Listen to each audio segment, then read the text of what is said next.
Assalamualaikum warahmatullahi wabarakatuh. Selamat siang, salam sejahtera, salam bahagia untuk kita semua. Rabiun. Ya pun. Tubuh sehat. Alhamdulillah.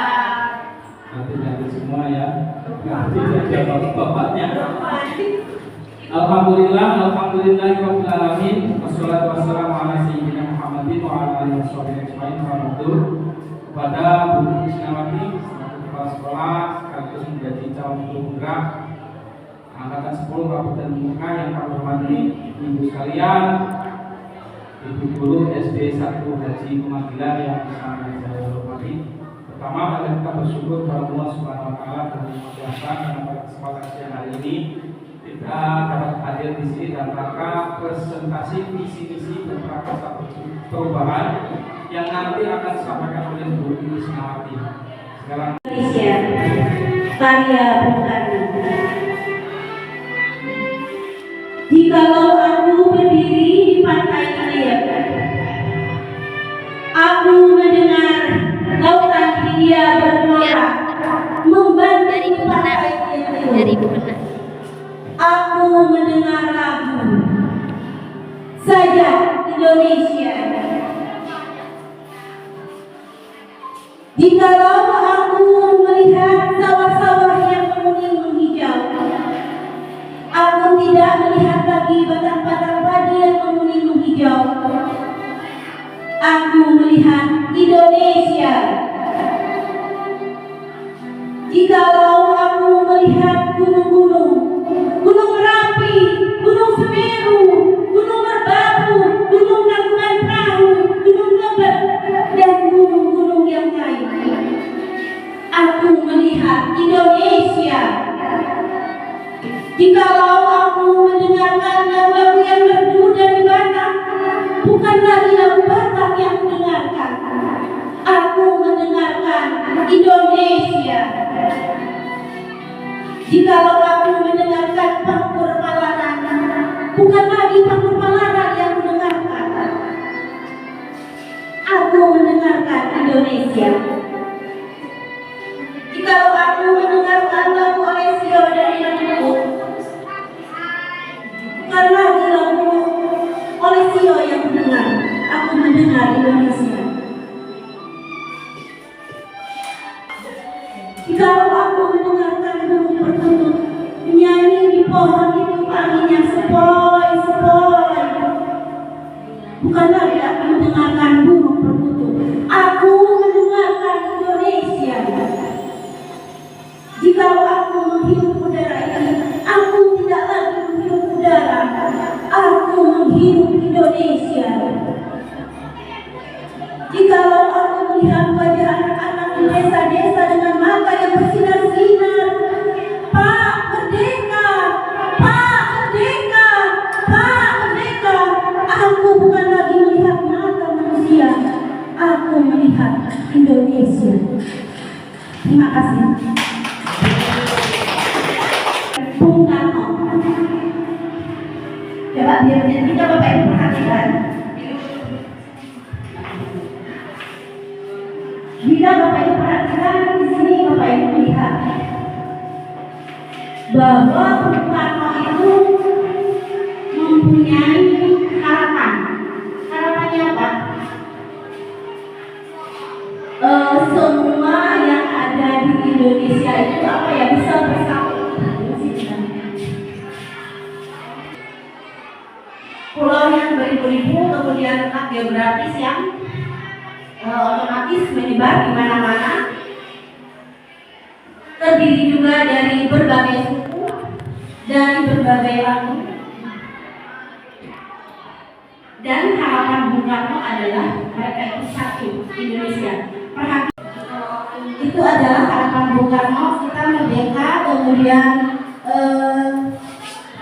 harapan itu terlihat dari mata yang bersinar-sinar. Jadi harapan yang tertanam di dalam jiwa anak-anak itu menginginkan sesuatu yang beda. Bung Karno menginginkan harapan Indonesia itu akan jadi seperti apa? Itu harapan Bung Karno. Karena beliau adalah seorang presiden. Otomatis yang dia pikirkan atau yang dia harapkan adalah untuk apa?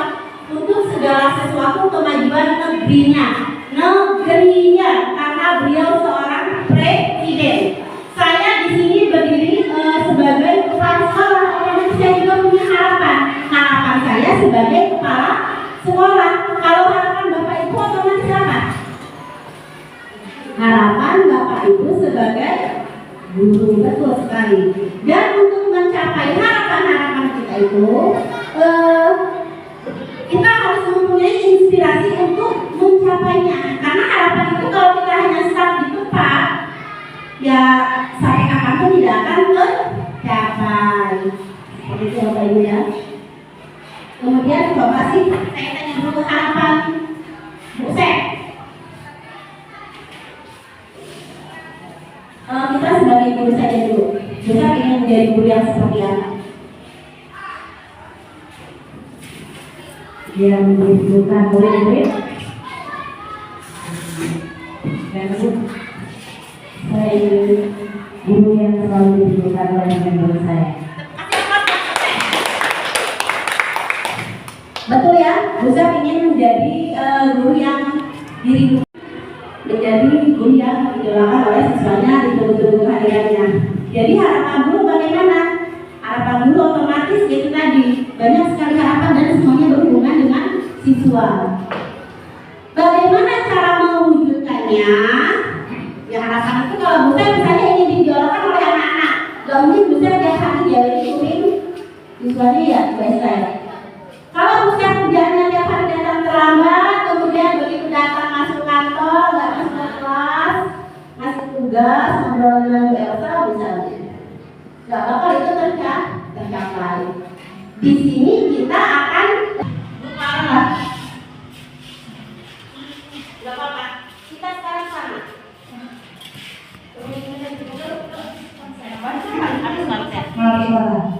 Filosofi KHD Ki Hajar Dewantara ing ngarsa sung tulada ing madya mangkarsa tuturi handayani. Coba di depan memberi contoh, silakan selesai. Di tengah apa? Ing ngarsa sung tulodo, kalau nggak salah di depan itu memberi contoh, terus saya ing madya mangkarsa itu apa ya yang tuturi handayani itu di tengah ini. Nah, lupa saya Bu. Nah, kalau tujuan ini mungkin Bapak Ibu sering mendengar mereka dapat mencapai keselamatan dan kebahagiaan yang setinggi-tingginya baik sebagai manusia maupun anggota masyarakat.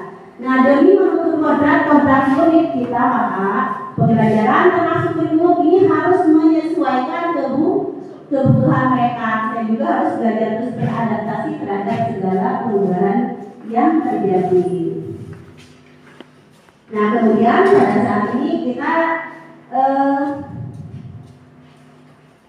Bapak Ibu dikenalkan dengan tadi apa ya tujuan untuk agar siswanya itu mencapai keselamatan dan kebahagiaan yang setinggi-tingginya. Untuk mencapainya, maka Bapak Ibu diperkenalkan dengan yang namanya profil belajar Pancasila. Inilah yang akan membawa anak didik Bapak Ibu selamat. Sekarang mereka kalau pintar, cerdas, tapi tidak beretika, profil belajar Pancasila ini bisa kita bayangkan akan seperti apa. Cerdas, pintar, otomatis tapi mereka tidak beriman bertakwa kepada Tuhan Yang Maha Esa. Ini cerdasnya buat apa? Pintarnya mungkin pintar untuk menipu orang. seperti itu, tidak jujur. Yang jelas harus beretika Bapak Ibu ya. Pokoknya jawab sesuai Yang kedua ini saya bahwa kita punya keunikan yang berbeda. Iya nggak? Ada beda. Sekolah kita mengutamakan apa? Di sini saya mewakili teman-teman untuk menyampaikan kalimat tumpang cita-cita untuk murid. Yang pertama, kita memimpikan murid-murid yang berakhlak mulia, berkebinaan global, sopan santun, dan murid yang berinovasi. Kemudian, kita percaya bahwa murid adalah anak-anak yang mempunyai akhlak mulia. Kemudian, di sekolah kita mengutamakan pendidikan yang berkarakter. Murid di sekolah kita sadar betul bahwa mereka di sekolah mendapat pendidikan yang layak. Kita warga di sekolah ini yakin untuk membimbing dan mencapai visi misi sekolah. Dan yang terakhir, kita dan warga di sekolah ini paham bahwa setiap siswa memiliki bakat minat yang berbeda-beda. Baiklah,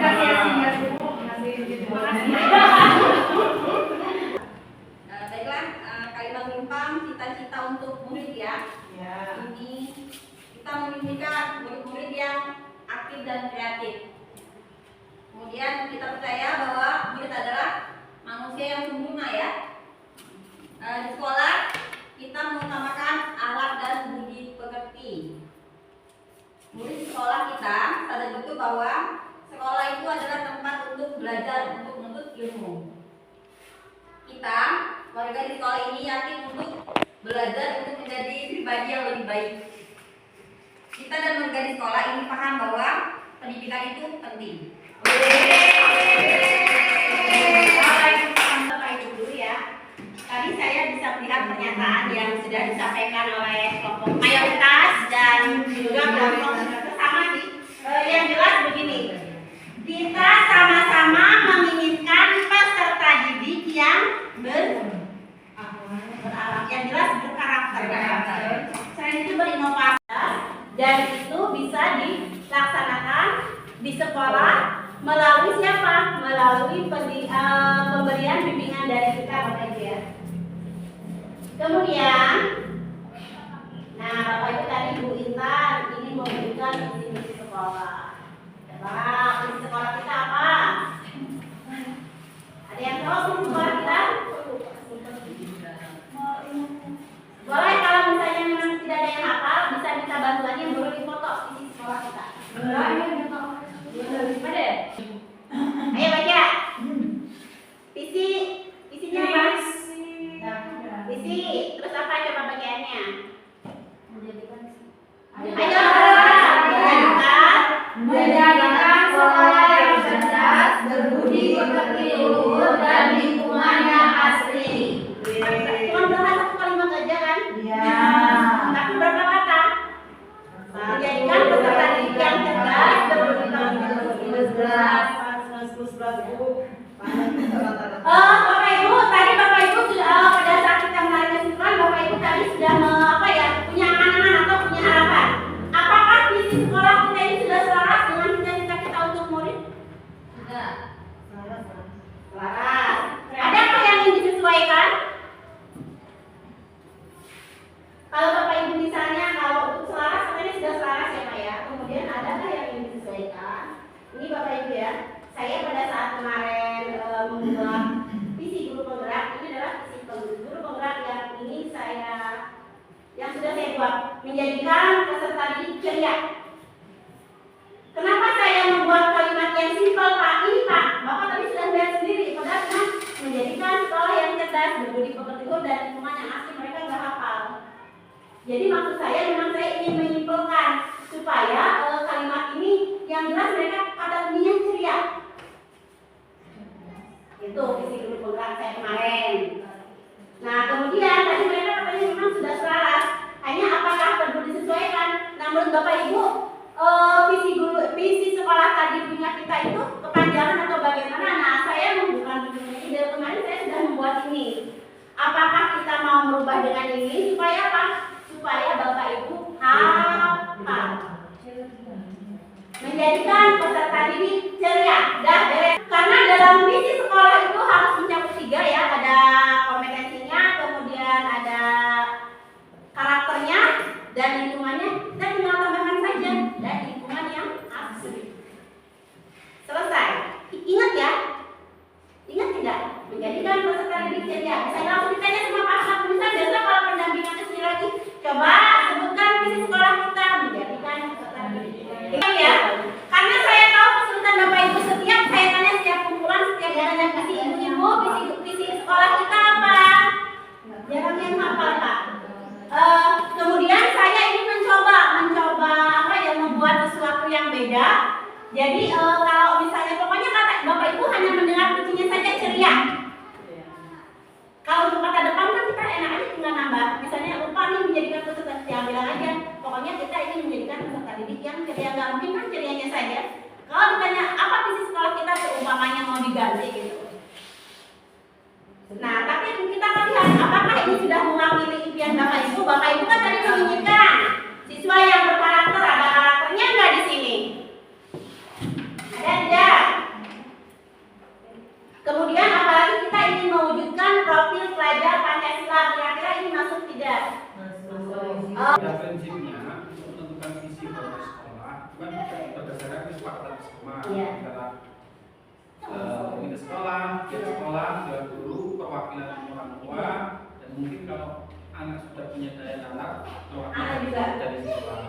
Nah, dalam menentukan visi misi itu kita lihat kekuatan sekolah atau di dalam pendidikan kebudayaan kan ada aset, aset yang perlu dimanfaatkan untuk mewujudkan visi misi sekolah. Nah, dalam mewujudkan visi misi tentu kita juga rasional. Dalam arti rasional itu kita punya aset yang bisa dimanfaatkan untuk mengimplementasikan visi misi. Apa bentuk konkret kegiatan yang dilakukan untuk mewujudkan visi misi itu yang penting. Kalau kemudian hari ini kita membuat visi yang ideal misalnya, tetapi dalam implementasinya kita mewujudkan itu juga berat. Tetapi sederhana, misalnya ceria tadi ya, cerdas, inovatif, bla bla bla, itu kan yang pertama, visi juga harus disesuaikan dengan profil pelajar Pancasila. Kemudian implementasinya dari visi-visi itu apa yang dilakukan, kegiatan rutin apa, kegiatan prioritas apa, itu yang paling penting. Jadi kita lanjutkan Bapak Ibu ya. Oke. Nah, apabila Bapak Ibu kan sudah ada gambaran nih tadi membuktikan siswa itu akan dibuat seperti apa. Kemudian tadi saya juga sudah menggambarkan visi yang saya buat itu hanya solusi. Nah, betul kata Bapak tadi. Nah, untuk itu maka kita akan membuat di sini visi sekolah kita ini masih tanda tanya ya. Kalau misalnya Bu dengan pertimbangan tadi lebih mudah diingat. Nah, maka kita akan di sini akan belajar langkah-langkahnya. Kalau rasa perubahannya otomatis kita ingin mewujudkan perbaikan karakter lah yang jelas ya. Maka kita akan melaksanakan langkah-langkah ini Bapak Ibu. Apa inisiatif perubahan yang dapat dilakukan bersama untuk mencapai visi sekolah? Jika Bapak Ibu misalnya Bu ya sudah kita pakai yang tadi saja misalnya, karena memang kalau yang pertama mana apa itu kita belum ada pengalaman tentang pembuatan visi. Jadi di sini visinya menjadikan sekolah, sementara seharusnya kan memang menjadikan peserta didik ya Pak ya untuk awalnya. Jadi visi sekolah kami ini apa tadi, menjadikan sekolah yang cerdas. Ada di sekolah yang cerdas, yang ada adalah peserta didiknya. Bahwa untuk mewujudkan cita-cita murid itu yang harus kita laksanakan adalah ini. Ini adalah langkah-langkah bagja. Apa inisiatif perubahan yang dapat dilakukan bersama untuk mencapai visi sekolah? Kemudian apa saja kolaborasi yang dapat dilakukan atau kita sudah dilakukan, karena kita dulu sudah pernah ya, kita sudah pernah kita sering kolaborasi dengan siswa, dan itu juga yang akan dijadikan kekuatan kita gitu. Jadi memang kekuatan kita sudah ada, itu yang akan kita ambil dalam poin ambil pelajaran. Berlanjut ke langkah dari mimpi, kemudian apa saja langkah konkret yang akan kita laksanakan, dan yang terakhir apa bentuk kegiatan yang dapat dilaksanakan yang jelas untuk mewujudkan cita-cita murid apa kan dia? Apa murid lewat sudah saja? Yang gitu, maksudnya yang penting kita itu dalam tujuan diskusi ini kita saling memahami bahwa visi sekolah ini seperti ini. Kemudian implementasi untuk mewujudkan visi itu yang dilaksanakan ini. Kemudian peran yang dilaksanakan kan ada peran masing-masing kan ya, peran guru untuk mewujudkan visi seperti apa. Misalnya sekolah dalam waktu melakukan pembelajaran yang menyenangkan, bla juga ya. Kemudian peran siswa apa? Siswa harus semangat belajar. Kemudian peran orang tua apa? Misalnya mendampingi siswa. Nah ini perlu kalau tadi bilang apa? Diprovokasi. Sosialisasikan edukasi Pak ya. Ya, dilakukan edukasi serta peran masing-masing untuk implementasi visi misi. Caranya dengan apa? Dengan prakarsa perubahan bangsa tadi. Saya kira tujuan diskusi kita hari ini Seperti itu. Poinnya Pak ya. Kalau kemudian ini dianggap selesai, boleh. Yang jelas begini Pak, kalau untuk kesimpulan kan Bapak tadi kita sudah menarik kesimpulan bahwa kita ingin menginginkan apa ya cita-cita untuk murid tadi sudah disampaikan. Kemudian kalau untuk visi tadi saya sudah memberikan gambaran juga supaya juga ingat seperti apa. Nah, kan itu nanti otomatis harus ada lingkungan sekolahnya juga yang sudah nanti ditambahkan. Kemudian kalau untuk perubahan visi tetap ya kita ubah Bapak Ibu ya dan kita turunkan dari sana karena dari bahasa kata pertamanya aja salah itu mewujudkan sekolah. Memang visi itu biasanya dalam bentuk akronim ya atau singkatan. Saya memang juga ada isinya akronim mewujudkan siswa yang juaranya J-nya 7, punya apa gitu sehingga mudah diingat. Tetapi perlu diingat untuk akronim jangan ada kata-kata yang mungkin artinya sama. Dan ini visi itu nanti endingnya siswa itu berprofil belajar Pancasila. Nah, kemudian pakai akronim itu lebih mudah diingat. Nah, ini juga kelebihannya masing-masing sih. Monggo-monggo saja. Yang penting Bapak Ibu juga harus rasional ya. Menjaga seperti itu. Ya, saya kira itu gambarannya. Pertemuan ini kan kita adakan pertemuan lanjutan.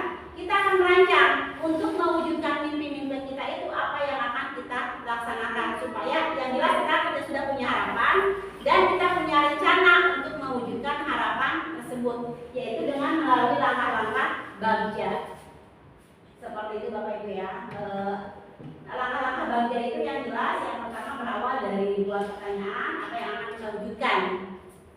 Tadi Bapak Ibu kan sudah mempunyai kesimpulan. Kemudian, nah ambil pelajaran ini kita akan menganalisis, mengidentifikasi apa sih yang sudah dipunyai oleh kekuatan sekolah kita, apa kelebihan sekolah kita itu yang memang sudah ada. Kayak seperti di tempat kita ini kan, kita ini majemuk. Memang dengan peserta didik yang majemuk itu kita menguras tenaga, menguras kesabaran karena murid kita dari berbagai suku. Tapi kalau kita jadikan itu kelebihan, kenapa kita tak jadikan kelebihan? Karena justru di sekolah-sekolah lain mungkin mereka tidak seperti kita gitu. Jadi yang tadinya kita menjadi kelemahan kita jadikan kelebihan kita. Nah, berarti dari sini yang ini kan sudah menjadi sesuatu yang positif dari sekolah kita. Kemudian di garis mimpi ini apa yang akan kita lakukan apabila nanti cita-cita tentang murid kita sudah tercapai? Langkah selanjutnya jabarkan rencana yang jelas, rencana apa yang akan kita lakukan yang konkret. Jadi kalau biasanya kita membuat visi ini mohon maaf, biasanya yang memusnahkan visi saya hanya dengan berikan yang kita ya karena berikan yang bagian standar isi. Dengan Bu Esra. Dengan siapa? Bu Esra. Dengan Bu Esra. Sementara dulu. Jadi biasanya yang membuat visi itu operator, kepala sekolah dengan bagian standar isi Pak. Karena kita di sekolah itu kan sudah ada standarnya masing-masing. Jadi yang standar kurikulum mereka menangani kurikulum, yang standar isi yang mereka membuat KSP termasuk membuat visi-visi sekolah. Dan itu tidak ada gambaran seperti sekarang. Kalau sekarang kan yang jelas Bapak Ibu setelah besok kan hari Kamis kita masih ada pertemuan, kita sudah ada siswa dan itu kita jadikan. Nanti kalau memang sudah kita terbentuk, itu yang akan kita tawarkan ke masyarakat. Oke. Boleh. Udah Pak. Oh udah. Kau udah mohon terima kasihnya. Ya Pak. Biasa. Baiklah Bapak Ibu. Seperti itu Bapak Ibu ya, kita sudah punya gambaran mengenai cita-cita murid atau harapan kita untuk murid-murid kita dan